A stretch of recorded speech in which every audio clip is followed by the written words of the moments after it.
that through which we run monthly webinars on different topics of interest to our stakeholders. I'm delighted to see a number of my friends on the call here. I can see Mercy, I can see Angeline. Very nice to see you here, Mbithe, Diana, and everybody on the call. So thank you. We're expecting a few more people in, but on account of time, I think it's good for us to start. Plus, the webinar is a 1-hour webinar, so we got to stop by 11 o'clock, and it's already 10 past. It's already coming to 10 past 10. So we will get going so that we don't inconvenience those of you who have come here on time.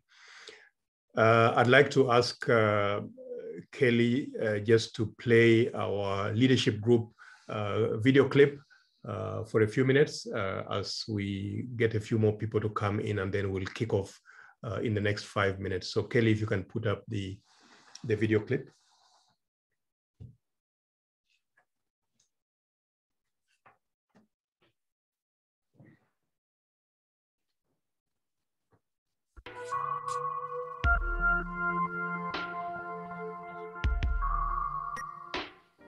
The thinking behind the setting up of the leadership group was really to enable me to share my experience and knowledge gathered over many years of work in the public and private sector, and to enable future leaders to benefit from this knowledge, but also to continue to learn new things which were coming up in this space of leadership and unleash their potential in this space of leadership to become better.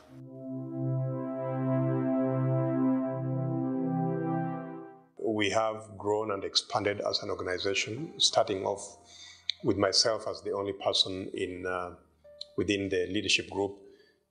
Today, 5 years down the line, we work with many people as associates of the leadership group.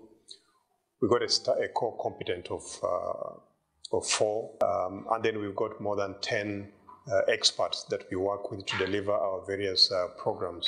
We have also developed partnerships with the academia. We do run, at the moment, a program on ethical leadership with Stellenbosch University in South Africa. We have partnerships with the Thunderbird School in Arizona, where we also partner on some of our programs.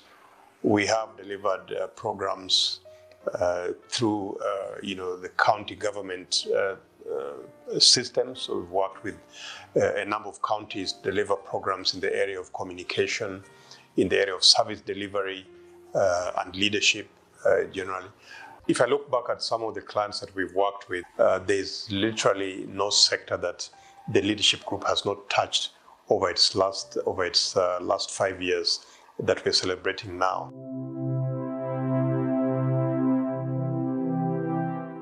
Our engagement with the leadership group was very fruitful in that the team that delivered consultancy and facilitation of the program are people with experience.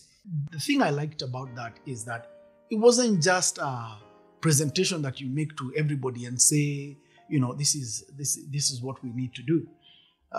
It was tailor-made. For me, the most exciting was the coaching that I got from Martin, who is still currently my coach. Coaching, what does it do? It builds your confidence, it improves your communication skills, and it improves your work performance. So those 3 things for me, the coaching has delivered over and over again. One of the key things that I can say has been very impactful or very insightful is around external stakeholder engagement and management. When you're growing a young company like we are, you tend to focus a lot more internally in the business, getting things off the ground, getting things running. And what you then miss out is what is happening in your external environment, the relationships that are critical to take you to the next phase.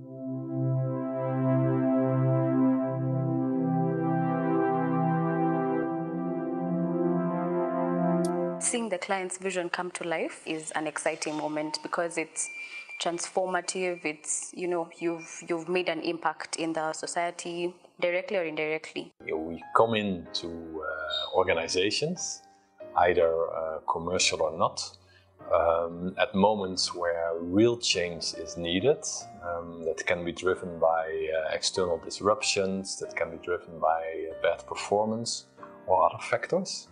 And our contribution is to find ways out, and that combination is quite exciting. Being the one that is at the front line trying to help them solve those problems, being the one that has to interpret their needs and build solutions that respond to that, being able to support the process of delivery so that we can actually see and feel the impact that we are giving those organizations, it really makes me feel very, very good about the work we do.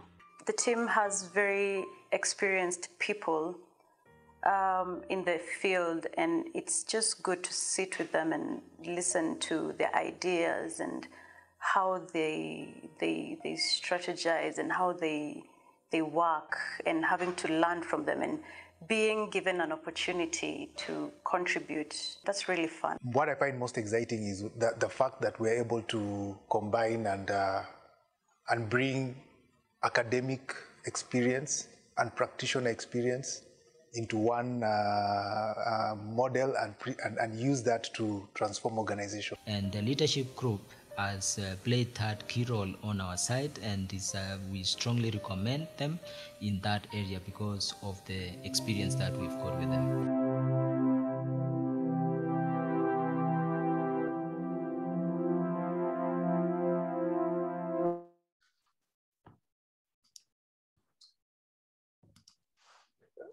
Thank you very much once again, and distinguished guest partners, ladies and gentlemen, good morning and welcome to this edition of our webinars in our Leadership Conversation series.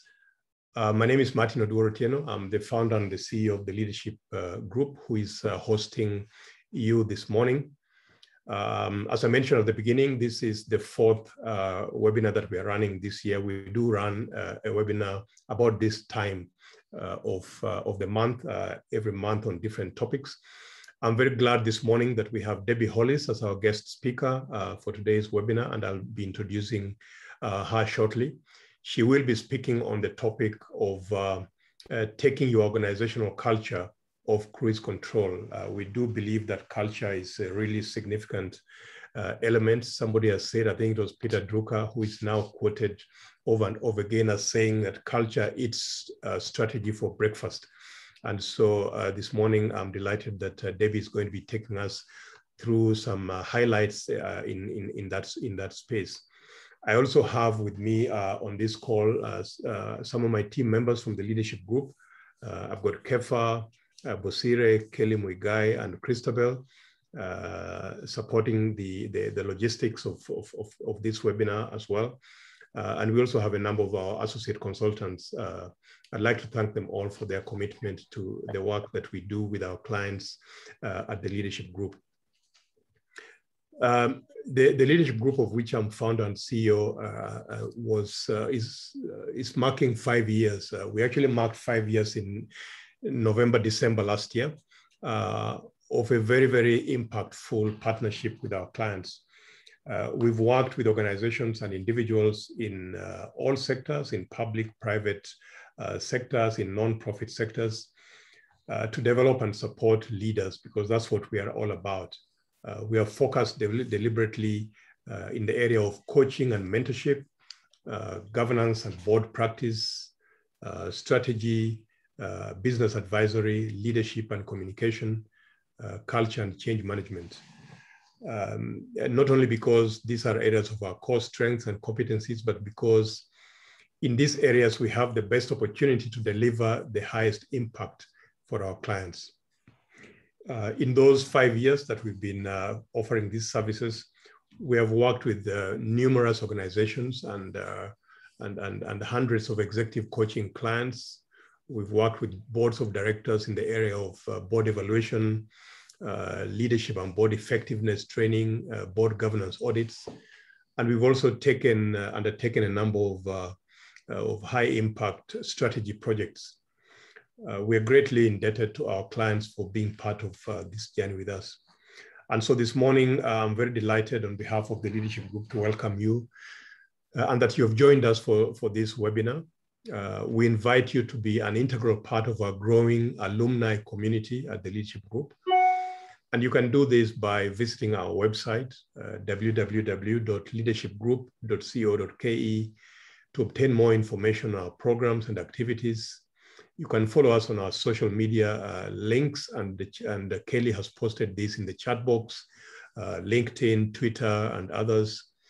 You can also download from our website our 2021 comprehensive calendar of events and programs in our areas of focus, and please do register and participate with us on these programs. You can also reach us directly on phone and on email to discuss your specific needs, because many of our programs are tailor-made to respond to individual client requirements. So that's a short intro to the leadership group for those who don't know us and who are attending this for the first time. Allow me now to introduce Debbie. Debbie Hollis, our guest speaker today, and I have known one another for many years. We've worked together on different projects. She's one of our growing number of subject matter experts at the leadership group. She is an associate of Deloitte, an independent associate. Prior to this, she held a position of senior manager in Deloitte Consulting, Nairobi, seconded from Deloitte Southern Africa. Debbie was focused on leading the East Africa talent and change practice within Deloitte's human capital service area. She has over 18 years professional consultancy experience working for clients in the public and private sector in markets across almost all geographies on the continent, actually. Since joining Deloitte in April 2002, she's worked on projects involving strategic change management, culture transformation, talent management, and leadership development. She has led engagements in organizational transformation and change for clients in financial services, consumer business, energy and public sectors in multiple countries, just to name a few: Kenya, Uganda, Tanzania, Rwanda, Ethiopia, South Africa, Botswana, Zimbabwe, Nigeria, Sudan, Mauritius, and Egypt. So I'm really delighted to welcome Debbie today. And certainly, I'll be saying this at the end, but I need to say it here as well, that if any of you is looking for programs around change and culture, please do get in touch with us, because in Debbie, we believe that we've got a guru in this subject and can help your organizations move to the next level, especially if you're undergoing transformation, restructuring, and other challenges posed by COVID or other disruptions. So Debbie, welcome. Debbie will speak for about 20 minutes, 25 minutes, and then we'll be left with a few minutes for a Q&A session, and then we still aim to close at 11 o'clock, despite the fact that we've started a bit later, just because of the way that people came into the webinar. But Debbie, welcome. It's all yours now. Okay. Excellent. Thank you so much. I really appreciate that very gracious introduction you gave me, Martin. Asante, and it's really my privilege to be with all of you this morning. I've been looking very forward to the webinar. So, as I was going through and preparing for the session today, I was reflecting on how many organizations don't proactively look to manage their culture. They leave it on cruise control. And while I was reflecting on that, I had a throwback moment to the 90s action movie Speed. Now, for those of you that haven't actually seen the movie, it is, in a nutshell, picture the scene. I'll just give you the highlights of it. There is a bomb that's been strapped by a madman to the underside of the bus, and it's hurtling down this highway, and they discover that they can't drop below 50 miles per hour, otherwise the bus is going to blow up. So cue Keanu Reeves, who bravely boards the bus and assisted by his very able Sandra Bullock. Okay, spoiler alert, spoiler alert. He saves the day, manages to get everyone off the bus safely, including him and Sandra, before there's a spectacular explosion and the bus lands up going straight into a plane on the runway. So it is action from start to finish. Then on the other side, another movie that we have, Driving Miss Daisy, that is now almost like at the opposite end of the spectrum. That can be likened more to going for a lazy Sunday afternoon drive where you're not going to any destination in particular, and you're just really enjoying being in the moment and going for the drive. So I wanted to start off today by posing a question to you, to ask you is, given that description I gave you of speed and what I've given you of Driving Miss Daisy, which one do you think best describes the level of urgency there is to address culture within your organization? So to hear from you, we're going to go across to Menti to do that. So I'm going to stop sharing my screen now and just switch over to Menti so that you can indicate which one sounds more like your organization. I'd love to see that as we get started. In terms of accessing Menti, what I'd like you to do is just go onto your cell phone and type www.menti.com, and then there will be a code that you need to enter. So if you've got something handy, just to write down the code, 34494673. I'll repeat the code. It's 34494673. You will also see the code now once I pull up my screen to go to Menti. So let me quickly do that for us.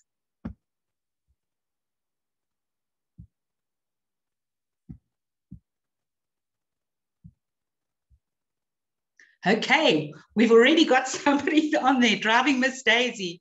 Whoever our early adopter is, thank you. Let's hear from the others on the call. So you go to menti.com and use the code that's on your screen now to say which one sounds more like what's happening in your business. Are we talking speed or are we talking Driving Miss Daisy? Sorry, Debbie, we can see your screen. Oh, okay.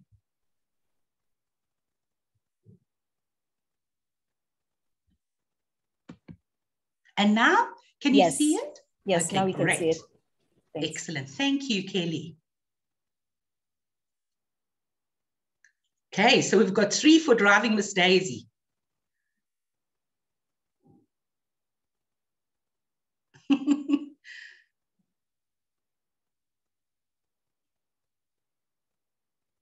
Let's have another 2 people weigh in before we get going. Yay, we've got 1 speed. That's awesome. Okay.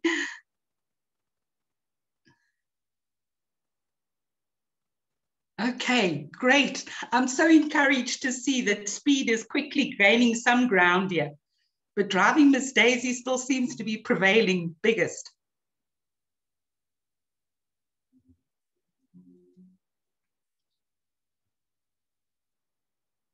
Okay. All right, we'll hold that thought. Well, I'm going to stop now and just switch back to Mark's presentation deck.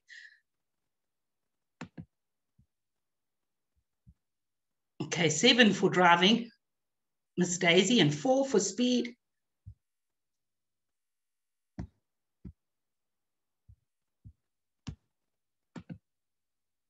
Okay.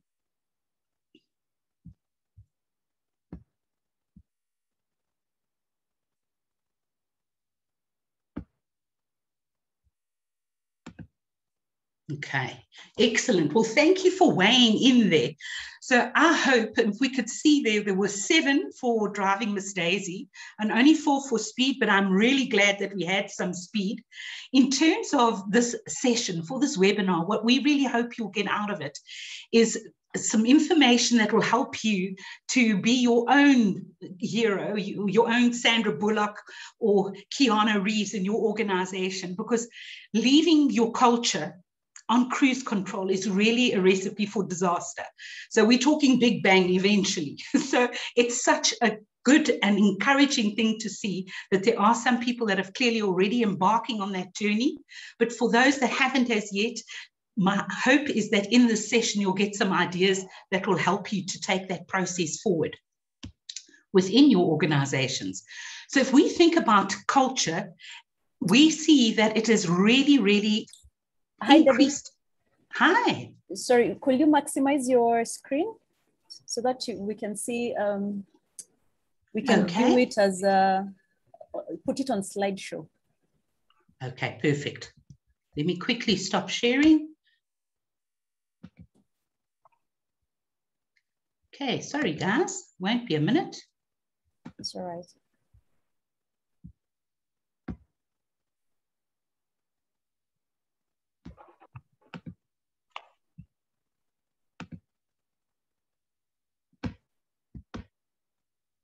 Is it now okay, Kelly? Yes, it's perfect. Thanks.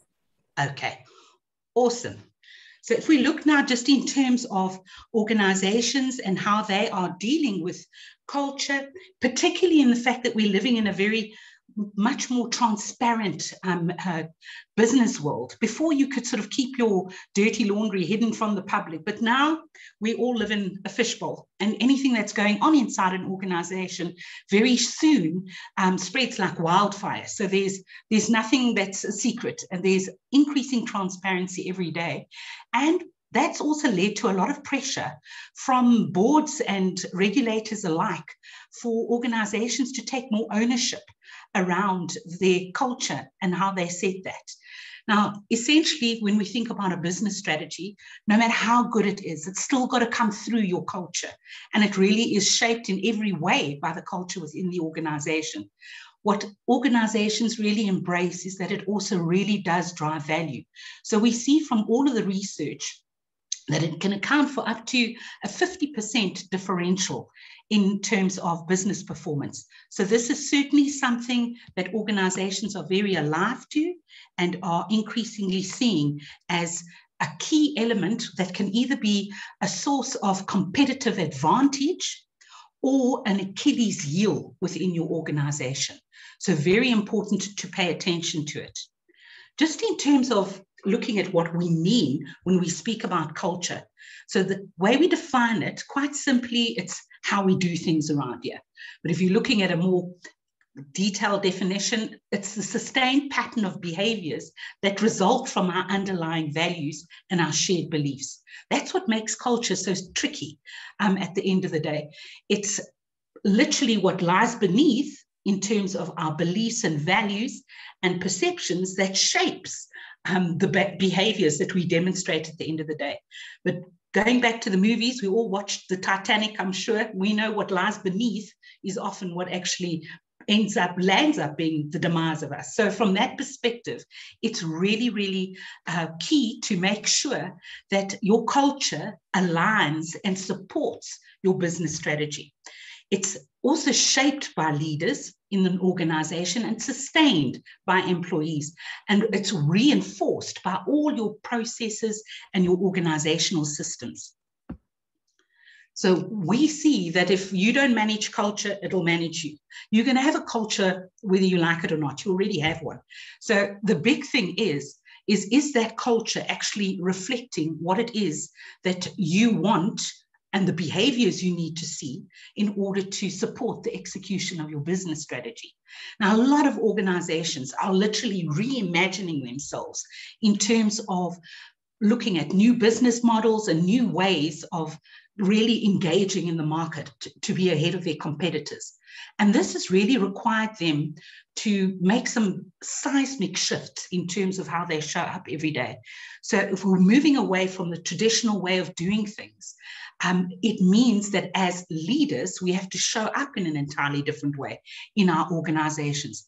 And a lot of organizations are really, really struggling with that. So if we look at our research, while 82% of respondents into one of our global research studies agreed that literally culture can be your secret sauce, there was only 28 that believed that they actually understood their culture well, and only 19% believe that they actually have the right culture within their organization. So you can see that there's a lot of work cut out in terms of looking at making these changes. One of the aspects about culture that also makes it a little nebulous and hard for people to sometimes get their heads around is that at the end of the day, culture is not, so you can't tell somebody what your culture is. It is something people have to experience, they have to see it, they have to feel it to make it real. It's only when they see it, that old adage, seeing is believing, can they feel it.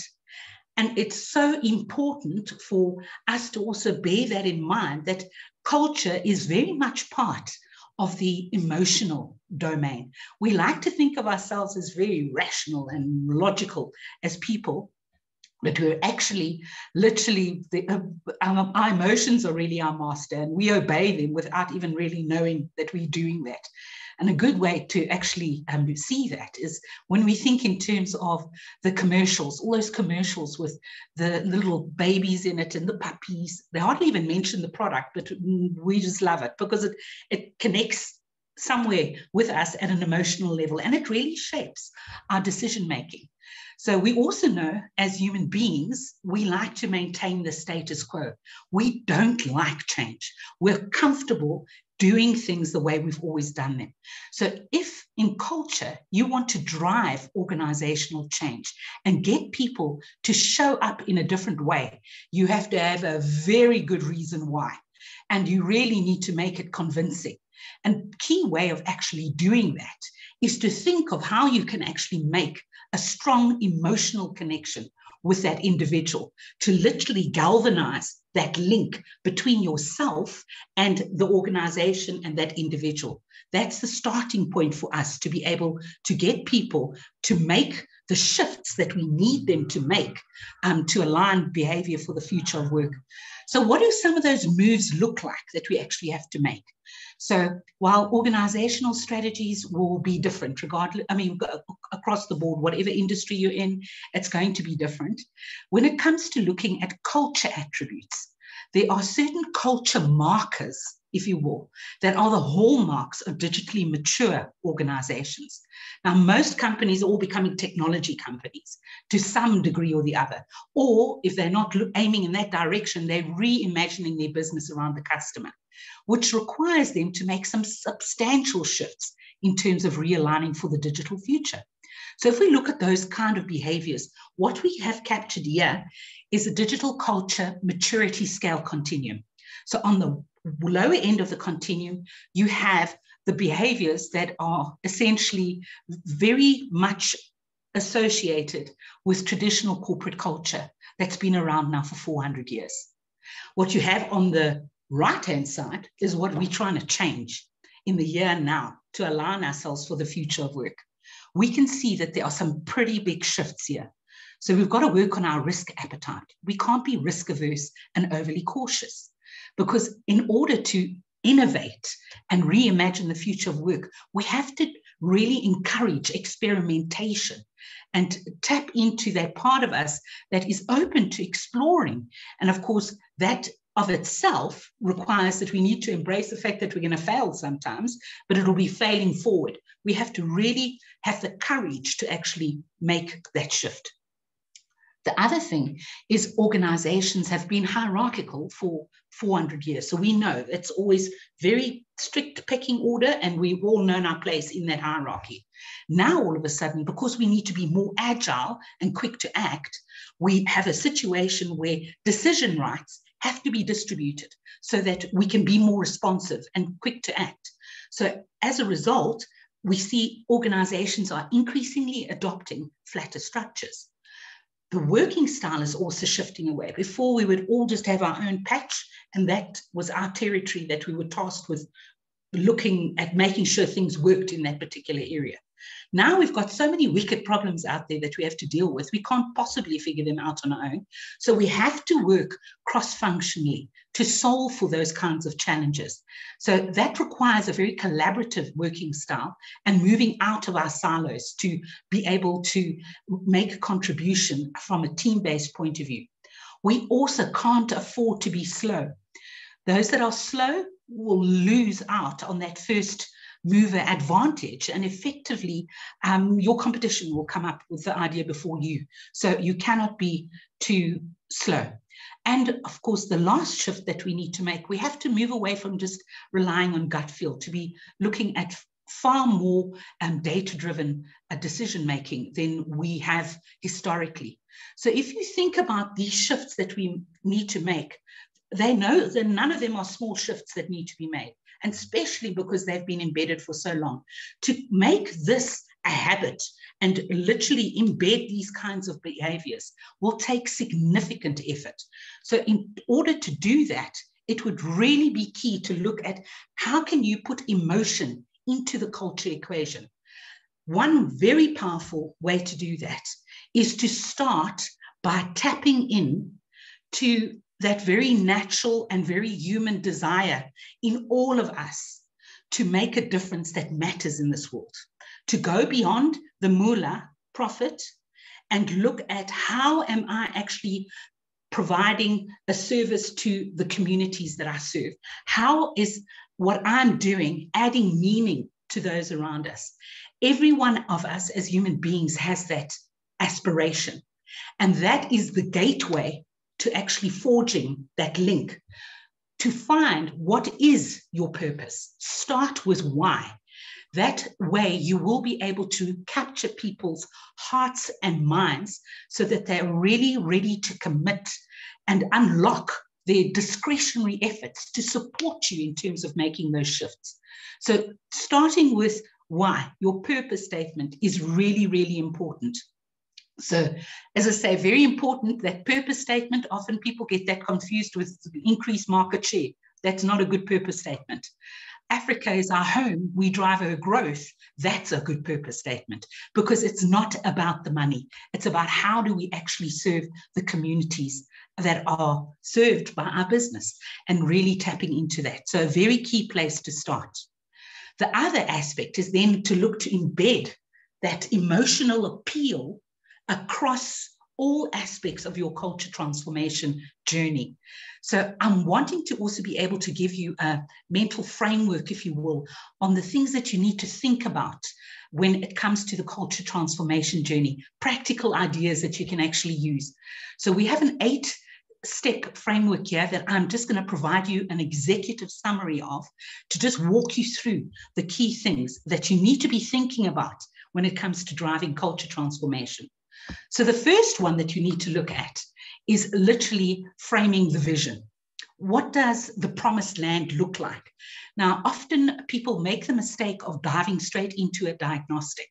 But just like it's important when you are looking to map your business strategy, that you have a clear vision of what it is that you're wanting to achieve, culture is exactly the same. We need to have a view of what great would look like for your organization, and specifically within that context.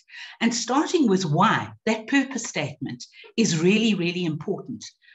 Once you have a clear view of that, it's then time to start looking at those gaps. So really taking an approach that will allow you to measure the difference between your current situation and your desired. Now, what is also so important here is in terms of your approach again, remember the emotional appeal that you need to build in. We all know when we are involved in co-creating, we ourselves put some skin in the game. We are a lot more open to taking ownership of the output because we've been involved in terms of creating that. So it's so key to take a high touch approach You need to take your people with you.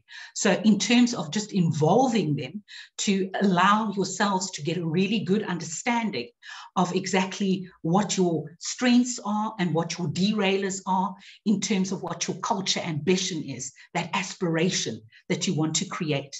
And then importantly, engaging with people within the business, within your unique operating context, around what it is that they feel would help to close those gaps. That would really, really be key. It's also important to make sure that you apply the same rigor in this process as you would in terms of making a decision around an acquisition. Literally, it needs to be something that is measurable. So whatever tool you use, this is your baseline that you're going to be measuring yourself against. So it's important to make sure that you make the right choices around the process to be used here.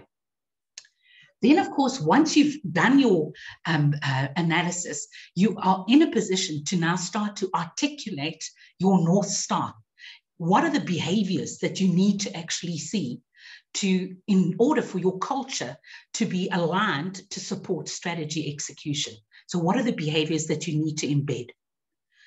Then, once you've articulated those behaviors and you've got your North Star, you've then created the directional intensity you need to start mapping out your journey and how you're going to get there. What's important when it comes to looking at building your roadmap for the culture transformation process is that you make sure that you have the right map. And to use another analogy, if I have a map that takes me from Cape Town to Cairo, I'm not going to get to Nairobi no matter how hard I try using that map. So it's really key to make sure that you are building the right blueprint. And in terms of that, it requires you to also think more holistically in terms of the journey at the broader ecosystem. So anything that touches on those behaviors so that you take into account all the moving parts. So by way of example, if your culture ambition is to drive innovation within the organization or collaboration, let's use collaboration, and your performance management system is only set up to reward individuals and not teams, that's a systemic barrier that is created right there. If you don't align your performance and reward system to support teaming, you will not be able to get collaboration right in the business. So you need to be alive to what are those systemic barriers and make sure that everything is aligned. So that's your key thing that you keep in mind when you're building your transformation roadmap. And then, of course, culture transformation is a team sport. Now, typically in an organization, you'll have a project steering committee that will help to drive this, but you can't be everywhere. So once again, it's also very much a team sport in the sense that you want to actually get people involved. There's no spectators in culture transformation. Everyone has a role to play. So when you mobilize a change champion network, what you're effectively doing is really just expanding your reach in the organization. It also helps you to really hit the nail on the head when it comes to bringing culture home to where people live and work in their day-to-day reality. So often you have the values that are displayed, but people don't actually really understand what they mean anyway to them in their everyday life. And you could be standing in any building because there's the few like usual suspects that are there, like integrity and customer first, and they really don't, they're not alive and in your organization. Having a culture change champion network helps you to be able to bring what those behaviors mean to life in the day-to-day reality where they're on the ground with their people in the trenches. So it's really, really key. The other thing is there's that saying that you need to have an ear to the ground in order to hear a tree falling in the forest. Your change champion network are your ears on the ground, but they're also your voice, because at the end of the day, they can express what they're hearing on the ground so that you know how people are receiving the culture initiative, but also they can tell you what it is and reinforce messaging. So it's really very helpful to create this team of teams. So in this is just an example of how we would typically do it, where you have, you can see in this example, we've got 4 regions, we've got 4 regional culture change champion leads. They would typically in the governance structure meet so that there's no lessons lost. We literally have layers of governance to make sure that the communication flows across the network. Then the other aspect is, of course, it's critical to also upskill your leaders for leader-led change. If in your organization you have a situation where leaders are not on board, ultimately it's the death knell for your culture initiative. Because at the end of the day, your leaders are the ones that shape the culture. They need to be able to role model the behaviors you want to see. And of course, it's extremely powerful. People will do what they see their leaders doing, not necessarily what they say. So it's really key to also equip your leaders with the change management skills that they need to be able to support and understand their role in terms of how they can be there and as a sponsor to sponsor and support the culture transformation effort. Very key. Then, of course, once you've upskilled people, you've got your map, you've got your North Star, it's now time to activate your culture journey. So looking at that, the first step would be to socialize your desired culture. So literally a cascade of whatever your culture narrative is so that people understand it. So it's sort of like going out and baptizing people into the new way. So just like we know we have to feed our souls after we've been baptized, it's also important to make sure in the same way that after people have been baptized into the new culture, you keep looking to reinforce and embed that culture.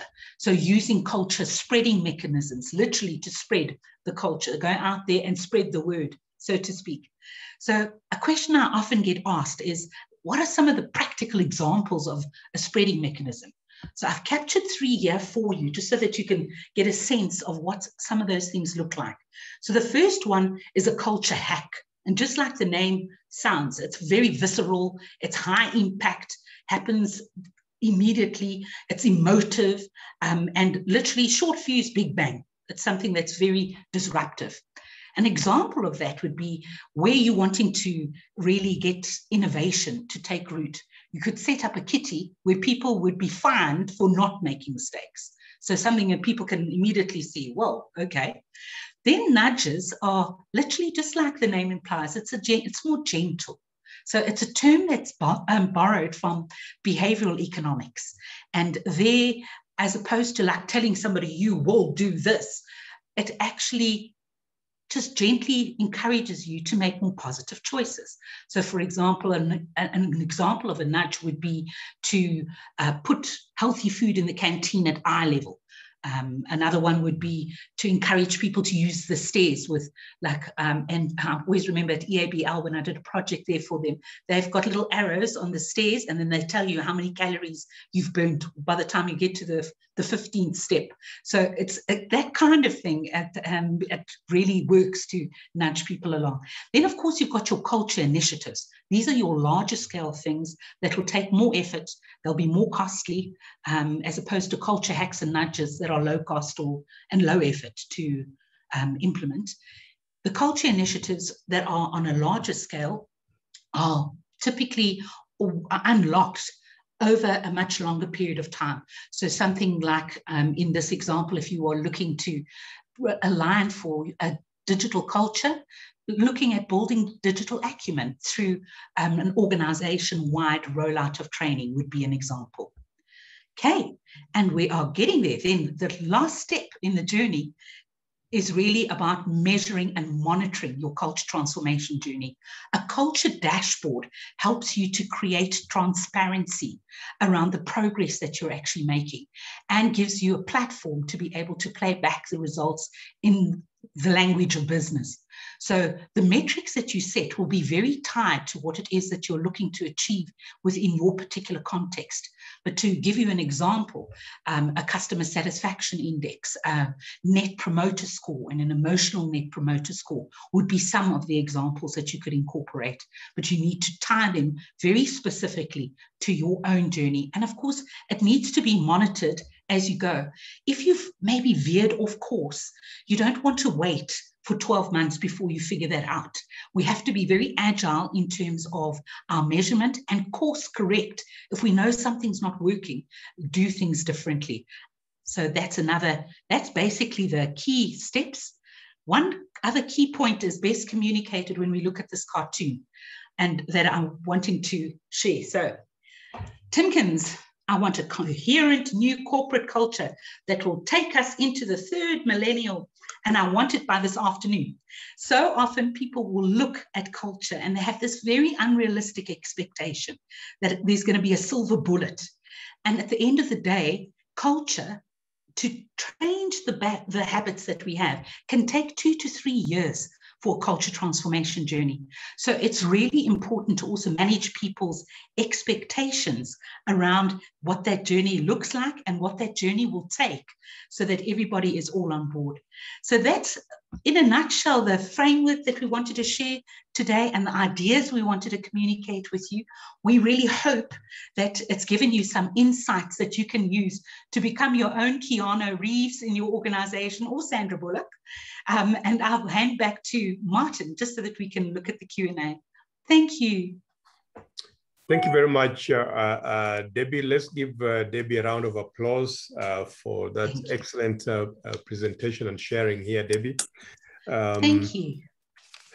So there's one question on the Q&A, but before I get to that, Debbie, let me just ask you, I mean, it seems to me like the benefit of this, of embarking on this culture transformation journey is really great. And I just have 2 questions. One is, in your experience, what is it that stops organizations from actually embarking on this journey, which sounds so exciting and which should actually be a no-brainer, I mean, in terms of thinking about how to get onto here? And the second one is, how can you translate the benefits of a culture transformation into shillings and cents or dollars or rand, for that matter? Because sometimes people understand it better when you tell them you do this and you'll get X shillings at the end of the pipe.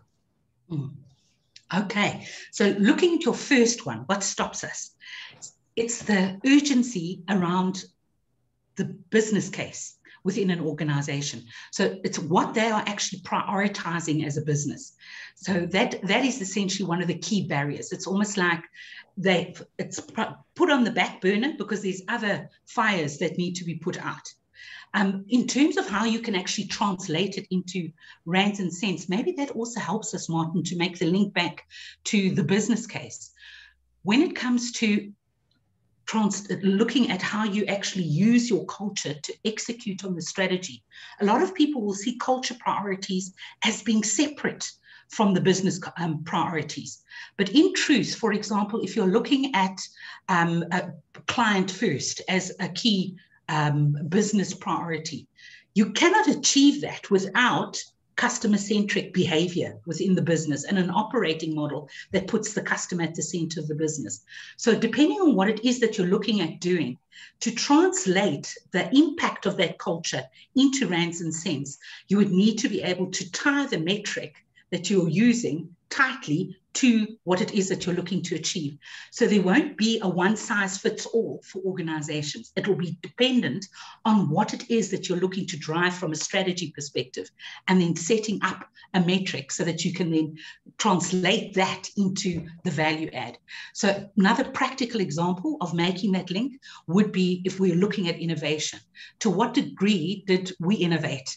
And based on the outcomes of that R&D and the products that we took to market, what did they translate into for us in terms of additional revenue? That's how we could tie it back. So in that example, the thing that we were looking to do, our one thing was drive innovation. So we measured it by looking at the product cycle and the revenue generated from new products. Thank you very much, Debbie. Okay. There is a question in the chat box from Evelyn Joroge. Kindly explain the example of the culture hack. Okay. Yes. All right. So culture hacks are literally things that can happen at a very low effort. It's things that really get people's attention. So, for example, another culture hack that I actually saw somebody use. So it's uppermost in my mind. They came in and they said, okay, I want you to tell me how this meeting actually helps us to move forward towards achieving our strategy. And everyone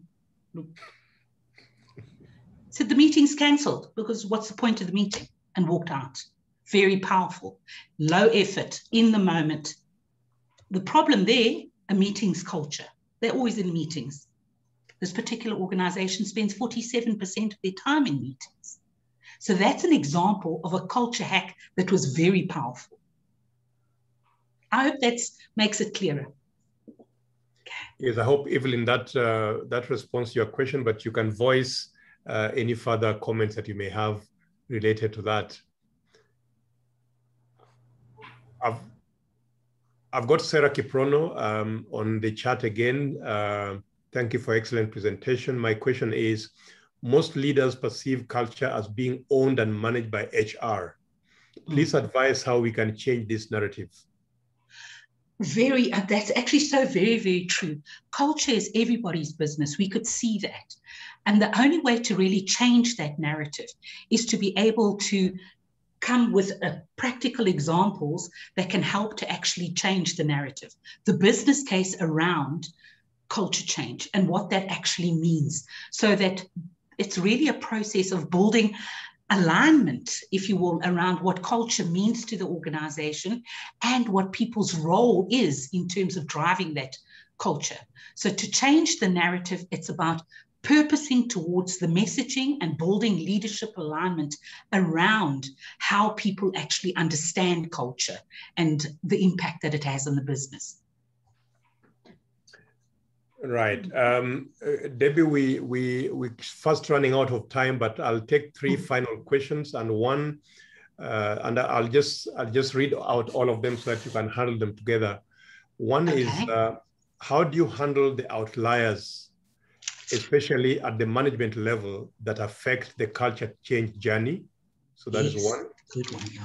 The second one is, how do we train managers to live the culture and not speak the culture? How do we get them to role model? And how can we get quick wins on this? Okay. So those are the two. Okay, excellent. Okay, quickly, the outliers. Essentially, you are always going to have that situation where you've got some people in the leadership team that are just not getting on the bus. So how we typically do that, we do an assessment around the degree to which people are sponsoring, the leaders are sponsoring the culture transformation journey. So where you have an outlier, the first thing that we'll do is look to understand and unpack why that individual is actually not getting on the bus.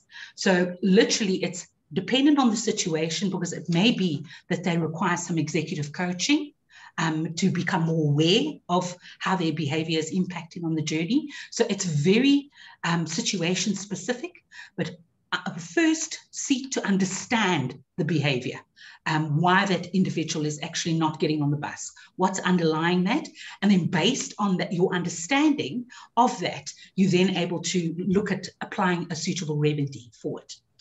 In terms of looking at how to get leaders to walk the talk, key thing, what gets measured gets done. So what you measure tells people what you value in an organization.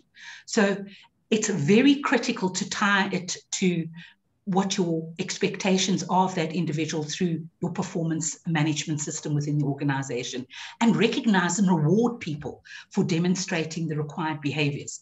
So that would be a key way to help to really incentivize leaders to get on, to walk the talk and know that they're being held accountable for that in a way that's actually meaningful to them. Okay, Martin. Great. Right, so thank you all very much. I know that we haven't given you too much time for the Q&As, but it's 11 o'clock now. One thing that we like doing at the leadership group is to keep time, and therefore our webinars start at 10 and end at 11. I know we started slightly late, but still we still want to keep our promise of releasing you on time. I'd like to thank Debbie very, very much for sharing with us her knowledge and experience on this very important subject. I'd like to encourage all of you to really take time and look back into this subject. The presentation is going to be shared with you, and would be delighted to come in and help your organizations along your culture journey. So do get in touch with us. Kelly is just posting all our links in the chat box. So, so take those down, and she will also share them when she shares with you the presentation for today. That is it from me and from the leadership group. Thank you. Have a good afternoon. Have a good weekend. Stay safe. And our next webinar is on, Kelly, what's the date for our next webinar?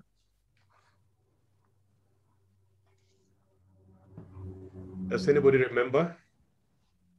I think it's going to be, if you give me a second, I'll be able to tell you when that is.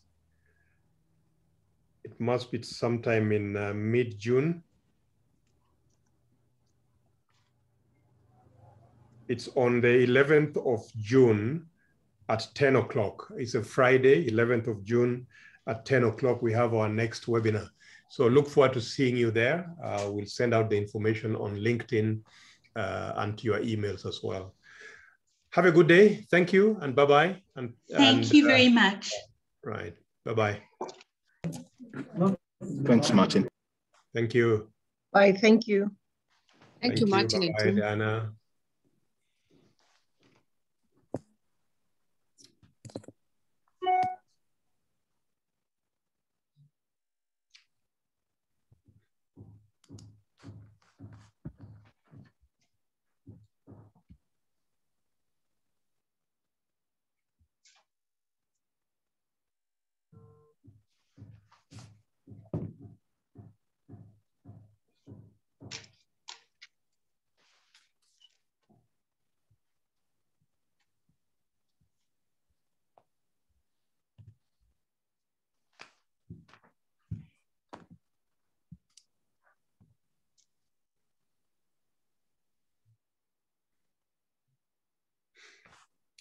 You can see lots of thank yous in the chat box. Yeah, there we go. Right. Well done, Debbie. Excellent. This is really gone down very well. Thank you, Martin. I enjoyed listening to you as usual.